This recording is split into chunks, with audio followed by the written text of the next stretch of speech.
Yeah, dude, I love that. Dude, I want the left to be like this. The left, by the way, MSNBC. I want Democrats to get a little nutty, and I'm excited at the prospect. I've been begging. This is why I don't actually yell about the Midas touch a lot. Freedom, and they can't take that away. And I'm proud to be an American. You know, it'd be great if we were if it was possible to talk to Don Jr. about what he was thinking at the time. In fact, joining us right now can book him. The guy from the Cutaways shows up live. We know a little bit about the pollen that's in the arena. It's a killer. It's allergies, guys. Oh, come on. It was your father. He got you. Everybody was emotional. It was actually incredible. You know, and when you juxtapose that to the scene in 2016 at the convention, right? It was very different. There was so much uncertainty about their candidate, and I almost got in a fist fight with Mike Lee on the floor, who's now like a great friend. That. You remember that? It was like it was so different. The love I've felt over the last couple of days here is unlike anything I've seen before. That I mean, walking up to grown men who just you see them welling up. It's people understand exactly where our country is. They understand what's at stake right now, Bitches. Steve. Absolute bitch mage. Okay, they're crying. You're a bitch. You're a bitch. Grown men with tears in their eyes. They're so sad for my pappy. Shut up, weak ass, pussy ass bitch, you baby. Anyway, aside from the soy takes, wow, toxic masculine much? Oh, 100%, 100%. I'm toxic and I'm masculine. There ain't nothing wrong with that. Okay. Let me tell you something. If the only emotions in display, if the only time you can demonstrate your emotions is like because Donald Trump got in the fear, you could suck my dick, okay? I don't give a like. What are we talking about here, dude? What do we like? It's like Daughters of the Confederacy crying to the the Confederate forces lost. Like, I don't give a fuck you, dumbass. Anyway, and that didn't even happen, so it was only good for Trump. Having said that, they're acting like the president was in their minds. But one thing that I find particularly funny is Donald Trump Jr. being like, oh, he wasn't enough for them. I can't believe the media is doing shooting conspiracies. It's like, bro, you literally did this for Nancy Pelosi. You do this anytime anything happens. You are the biggest bitch. You literally, you posted a photo of underwear and hammers and be like, I'm doing my Paul Pelosi cosplay. Like, I don't give a fuck about either of those situations. Like, I made jokes about that as well because I'm equal opportunity hands. You know what I mean? If something is funny, I will, you know, cover it in that situation. I'll cover it with the humor that it deserves. But like, you can't be on Fox News crying and be like, I can't believe the Democrats have gotten so out of control. It's like, dude, shut the fuck up. Shut the fuck up, you stupid cokehead. Oh my God, suck my entire dick, dude. You know, they're all in for America. So when you had that moment, you knew he was going to walk out. We weren't sure. We heard that possibly he was going to walk out. Also, prior to that was who's his running mate. Yeah. And we found out it was flipping. It went up 2 or 3 deadlines were pushed for him to make that decision. Why do you think this decision was so hard? I see you have no arguments. Did you just not hear the argument that I made before I said, I don't care about your crying, you dumb little baby? Are you too stupid to hear the words that are coming out of my mouth? I said, Don Jr. is the last person on the planet to cry foul about conspiracies as it pertains to a political act of violence. Why?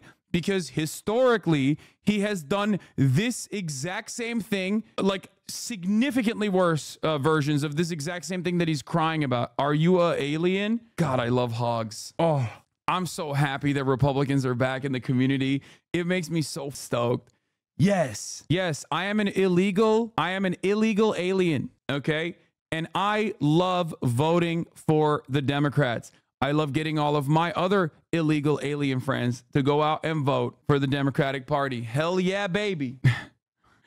You hate the derails? I love it. It makes me feel alive, okay? It makes me feel alive. It makes me so happy when conservatives come back in here and they're like, why? You are from Mars? Okay, this guy's stupid. Let's continue. So I think he has to find the right mix, the right chemistry. I mean, he's a big sort of chemistry guy to work with. You have to, there's a lot of people, obviously, in politics, many on people's payrolls that sort of give, let's call it, partial advice about things, or they, you know, tell you sort of lies by omission to get what they want. And so for me, I got fairly involved in the process just because I want to make sure that fix. I did. I've known the guy now for years. When his book first came out, I thought it was such an incredible American story. I was like, that guy's got to run for politics. Turns out, you know, years later, he does. Young, intelligent, vibrant guy who also did it in the business world. Just the perfect pick. And he just, there is a chemistry with my father that I think is perfect. Don, your dad has been impeached. Sorry, Steve. Impeached. He's been arrested. Now he's been, and the left is still questioning his injury. Listen to this. There are a lot of questions around that ear. Yeah, dude, I love that. Dude, I want the left to be like this. The left, by the way, MSNBC. I want Democrats to get a little nutty, and I'm excited at the prospect. I've been begging. This is why I don't actually yell about the Midas touch a lot. You know what I mean? Like, there's a lot of these guys, like the Lincoln Project is a little different because they're former Republicans and I hate them for that reason. They're all like Bush era Republicans. But Midas touch, I don't want blue anon necessarily. You want more blue anons?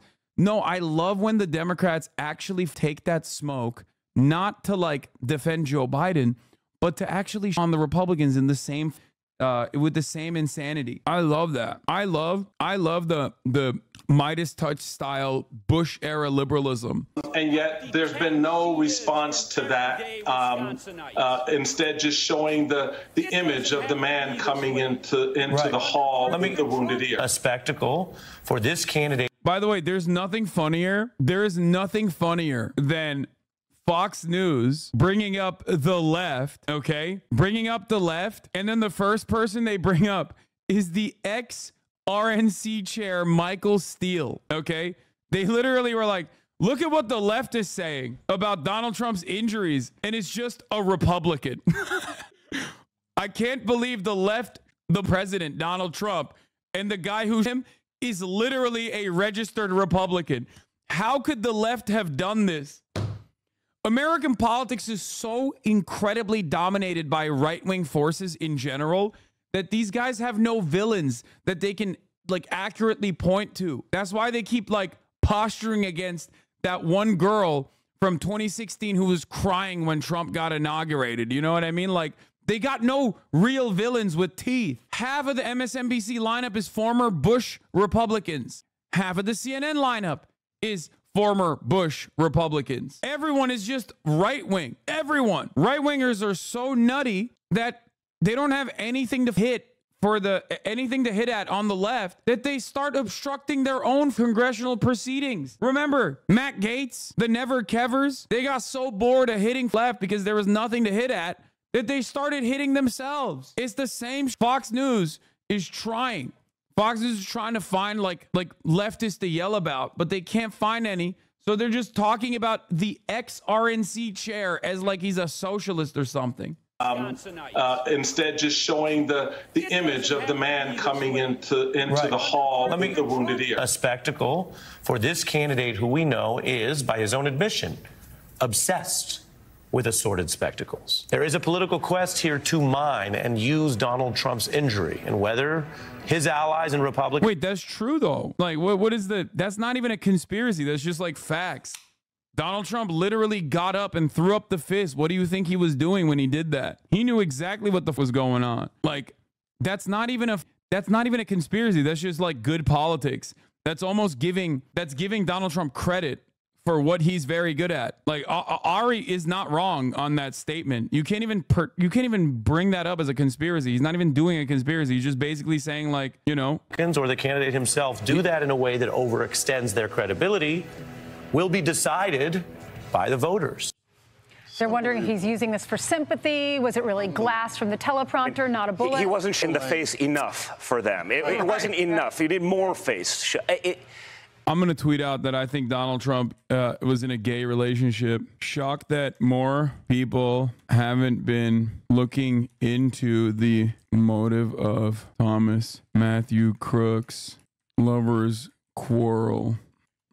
Why is that funny? It's not even funny. It's not even funny. It's just it's a real motive for the suspect. I can't wait for community to notice the type of very long response to your obvious bait. I'm just asking questions. Was in a gay lovers quarrel with former President Trump. That's what I said. And he's banned? What do you mean? These are the important questions. Yo, I just saw on Twitter that Trump was in a same-sex relationship with a young rifleman.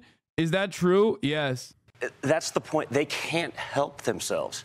The Trump derangement syndrome is real. It's so asinine that they could say that. I mean, you see the photograph at the time. There's blood everywhere. See the bullets whizzing by his ear. That was an incredible photo as well. By the way, for those of you who are wondering what I'm doing here, I'm doing exactly what the Republicans did with Paul Pelosi. I don't actually believe that Thomas Matthew Crooks was in a gay lovers quarrel with Donald Trump, but that is precisely what Republicans went with, including but not limited to Elon Musk. Elon Musk himself personally said that. And there was zero inclination for that conspiracy to be true. Oh, but, I don't think any of that matters, honestly. They did the same thing to me when I was on the floor. Eric and I were there. We were going to throw my father over the delegate count. It's a huge moment for our family.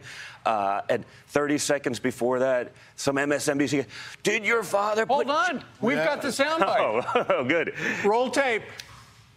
I think he did spend a lot of time changing up the message of what it's been. He's been under constant attack, but it's a different time in America. A lot's happened in 48 hours. Don, what is that change going to look like, Don? What practically, your father as president, I think you would even say, was a divisive figure. What's it going to look like in the second term? I don't think he was a divisive figure at all. I think the media created divisiveness around him. They lied about Russia collusion. They said he was a traitor. As you were saying. Yeah, that wasn't the part. The part when he came out here and he said this to you. He said, before this, 48 hours after my father was shot, I go, you mean the Obama cages? Right. And he goes, that wasn't true. I go, but it is true. It's 100% true. He's been fact-checked since. And I just said, you know what, honestly, you're a clown. Yeah. Just go away. Why am I even wasting my time? Because 48 hours ago, my father was in the head. Yeah. And they can't stop. Right? This is the same as what they did with Russia. Even when they knew it was wrong, they kept going it. It was impeachment 1, it was impeachment 2. Democrats, just as bad. They're out there. They're trying to bankrupt our family. They're trying to take away my father's businesses. When that doesn't work, they try to throw him in jail. And, of course, when someone spends years calling you Hitler and a fascist and a this, and by the way, not just my father, half of the country. What do you expect? So, Don, let's talk about that. Let's talk about the assassination attempt. I told Eric, he's normally the chill one. Normally, you're the one that's going. And when I saw Eric upset, then I knew that we had. These guys are literally just parasocial with people who are zero content. That's crazy. Like the least charismatic individuals, like they got zero of the dad riz. They got zero of their dad's charisma. Zero. And like broad appeal to, broad appeal to hogs. Thoughts on his posture? It's ass. Everything about this man is ass. I hate him. I think he's just so sweaty and gross and anxious all the time. And I think Coke makes it worse. Donald Trump despises him. Nothing funnier than people being like, oh, I can't believe you're comparing my father's Hitlerian politics to Hitler, though. It's just like, okay, well, has he thought about not doing Hitlerian politics? That's a good start if you don't want to be compared to Hitler. Fuck you mean? Like the Republican strategy here is so funny because it's like, yeah, you're not allowed to open things that we're doing now. You're just not. Junior tells the story of talking to MSNBC, very different than how it went down. Oh, let's hear how this went down in real life, though. Family separation crisis closely. Will we continue to see policies like separating 5,000 children deliberately from their parents? You mean the Obama administration? You know they didn't do that, sir. Okay. Sure. Will there be a second family separation policy? It's MSDNC, so I expect nothing less from you clowns. Even today, even 48 hours later, you couldn't wait. You couldn't wait with your lies. With your lies? Oh, God, he is so bad. He's so bad. I mean, MSDNC is awesome. I love saying that, obviously, myself as well. But, like, he is so devoid of charisma. He's anti-charisma. Kamala Harris is a black hole of charisma. He is like the opposite. He is the opposite of charisma. He's just so like, ugh. He's so, I don't know how to describe it. He's just so nervous all the time. Why did he just casually lie about Obama? What the fuck is going on? He wanted to say Obama built the cages, which is true. That was like a bar under the Trump, like during the Trump presidency, that was like a big bar when they started doing family separation as a deterrence measure, which, by the way, if anyone tries to tell you that family separation was not directly created under the Trump administration as a specific deterrence policy, you can point them directly to the Department of Justice, okay? Because they openly stated that. Not even the DHS. I believe it was Trump's own attorney general at the time who came out and said, we have to separate families from their children as a deterrence policy. Like, as in, we have to increase the pressure, and we have to increase the cruelty, specifically so that immigrants are scared, okay? So while Obama did build additional cages that the Trump administration utilized, okay, that part is true, and Obama was the deporter in chief, and he was dog shit for that. And I have been incredibly critical of Barack Obama. You guys know this already. Donald Trump's administration abso-fucking-lutely specifically created the family separation policy where they would forcefully remove children from their parents as a deterrence measure. Jacob Soboroff is very good on the issue of immigration. He's on it. I mean, he has done a lot of good work. Okay. I mean, it's kind of a slow day. Do it. What do you mean? Yeah. Jeff Sessions. I remember it correctly. We need to take children away, no matter how young, Justice Department officials said. Top department officials were a driving force behind the President Trump's separation policy, a draft investigation report said. We need to take away children, Mr. Sessions told prosecutors, according to the participants' notes. One added in shorthand, if care about kids, don't bring them in. Won't give amnesty to people with kids. And it didn't end there. If you want to know how much worse it got, they also would use the separated children as a way to try and arrest other family members. They would release information. About the children to their immediate family members. And then they would wait out. They would literally camp outside the fucking detention facility, waiting for family members to come in and process them to see if they were actually also undocumented. So if an undocumented family member came to pick up the child, they would literally also deport the undocumented family member. They used the kids as bait, bro. So a lot of people forget how unimaginably cruel the Trump administration was in terms of their white nativist immigration policy. And part of the reason why the Trump administration was so cruel and has seemingly gotten away with that kind of cruelty is because wrong how sounds legit. Wrong how you think that using children as bait is appropriate? You think using children as bait, like after apprehending them and putting them in a fucking camp, okay? When family members come to pick them up, you deport their family members as well? You think that is like a good measure? You think kidnapping someone's child and then detaining their family members after using the child as bait is good? There is no difference between you and a Nazi, just so you understand. Like, this is some Israel shit right here, dude. That's crazy. These guys will literally, half of these guys will be like, yeah, I hate Israel because it's like Jewish people doing that, you know, in their minds, and that's like unacceptable. But they want to do the exact same thing, just not Jewish. The only thing separating these people from Israel is that, like, in their minds, it's like Israel's doing this for Judaism, and that's the wrong part. Anyway, that's not Nazi shit. They're being deported, not mass murdered. Thank you, 10-month subscriber. You're right. Kidnapping children of asylum seekers, which are legally... Dude, that's a great bait, man. Thank you. Take a week off for that. It was such a good bait. Love that. Love that for you. Be careful. Be happy that I didn't fully ban you. Grease rock bottom. I'm the fire breather You're normally. the fire breather, bro. The president was saying, which son said that? Was it Don? It was Don. It was fired up. So we found out that, of course, the assassination attempt happens, but then we later find out that the Iranians, weeks before, had been planning an assassination. You would think they would step up the security measures, but to see such failure there, that has to be infuriating. It is. You know, I'm a pissed off son because of that. And by the way, as a shooter, and someone, by the way, I said hi to guys that were part of my detail. So I have a detail. I don't have one now, but I had a detail. I've seen my fathers for 8 years. I shoot with these guys because I'm a competitive shooter. They're not afraid of a little sloped roof. That's nonsense. They don't let, unless there's a major breach or they're told not to do something, they don't let a guy with a rifle be on a roof for half an hour inside 150 yards. Like, for people who aren't shooters, 150 yards is like a 6-inch putt, right? It's like it's almost impossible to miss. That's why I say, like, this is divine intervention, right? There's no way. It's almost impossible to miss that.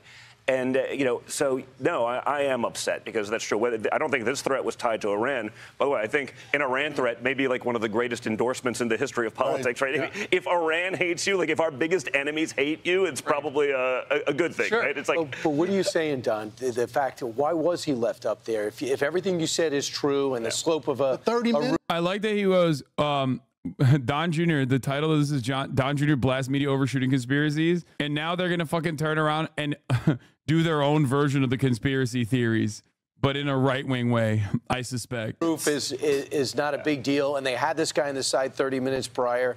And they had people saying while your dad was talking, look up on the roof, that guy's got a gun. What do you think? It just, a major breach. And again, I don't want to be the guy doing conspiratorial. I'm sure plenty of people will. And I think, honestly, all of those questions are fair game because it is so ridiculous. It is so flagrant. And this is not, you know, some. Oh, so it's appropriate to do conspiracy theories in the right-wing fashion.